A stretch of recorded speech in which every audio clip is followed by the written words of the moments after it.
July 1st is coming. Here's actually what happens after. Bloomberg confirmed it on Friday last week. All three countries will miss the July 1st CUSMA USMCA TMEC deadline. The agreement enters a rolling review. Here's what it actually means at the shop floor and the honest assumption going forward. 3 weeks ago, on episode 18, we called July 1st a trapdoor, not the cliff, if you remember. On Friday, Bloomberg confirmed with two bylined reporters and the government sources all three countries will miss the July 1st deadline. CUSMA enters rolling annual review mode, no clear 16-year extension, no dramatic collapse, just years of ongoing negotiation while you try to run your business. I'm Jack Jackson.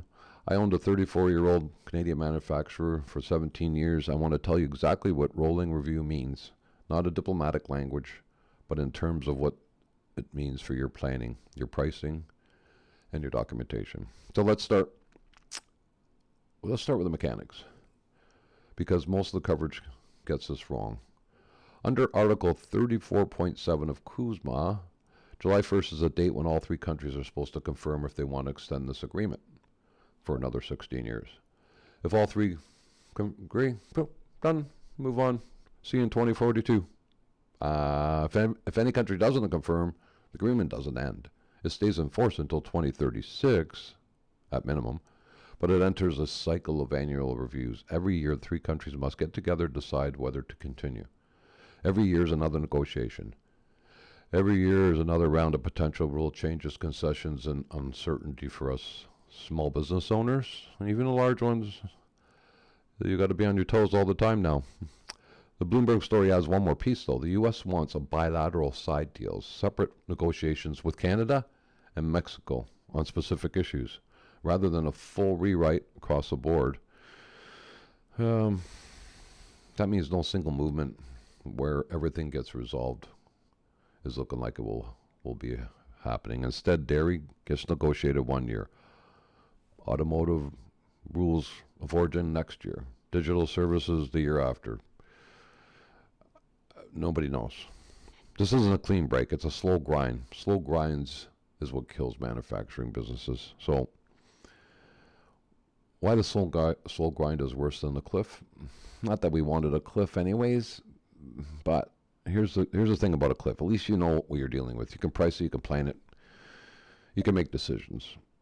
The rolling review scenario produces something more insidious, permanent uncertainty. And I know running a manufacturing business for 17 years, the uncertainty of the investment and time and planning is brutal. If you think about COVID, try to plan around that when that started. And here we have another one, these black swan events. You don't buy equipment, you don't know what the biggest market tariff's going to be, you don't know the structure, you don't sign long-term supply contracts, you don't hire, you just don't grow. The $105,000 manufacturing jobs frozen or lost this year, most of those aren't from tariffs themselves. They're from uncertainty. Companies are freezing, just waiting to see what happens. And rolling review, it doesn't end that uncertainty.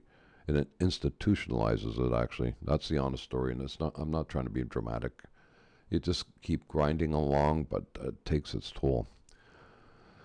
So here's a practical reality. On July 2nd, a day after the review's deadline, nothing really changes operational. Your certificates of origin still work. Your zero-rated crossings still apply. The agreement's still in force. Nothing looks different on July 2nd. What changes is the long-term framework. The agreement is now in annual review mode. The rules of your business depends on subject to annual negotiation, and the compliance work you used to be one-time investment is now permanent. It's an ongoing function of your company. Here's what I was telling a client.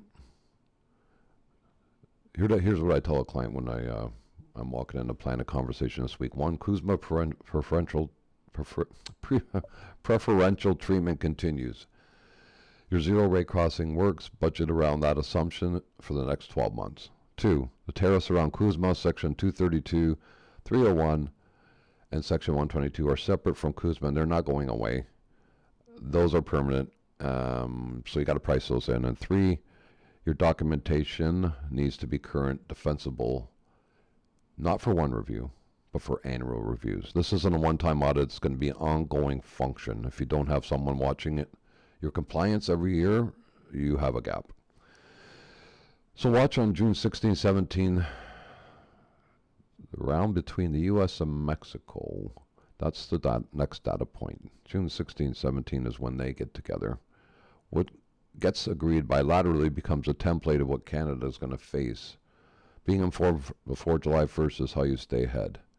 Now, I understand there are some meetings, and this is going to be day-by-day updates of some Canadian, I think the Premier of Ontario is heading down. I mean, it's confusing because I can't get 100% until it happens, and then I can update you on here. So, anyways, July 1st is, what do we got now?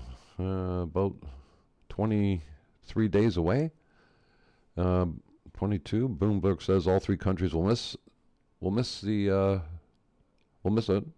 CUSMA continues the roll review. Trapdoors are open, but the floor is still there.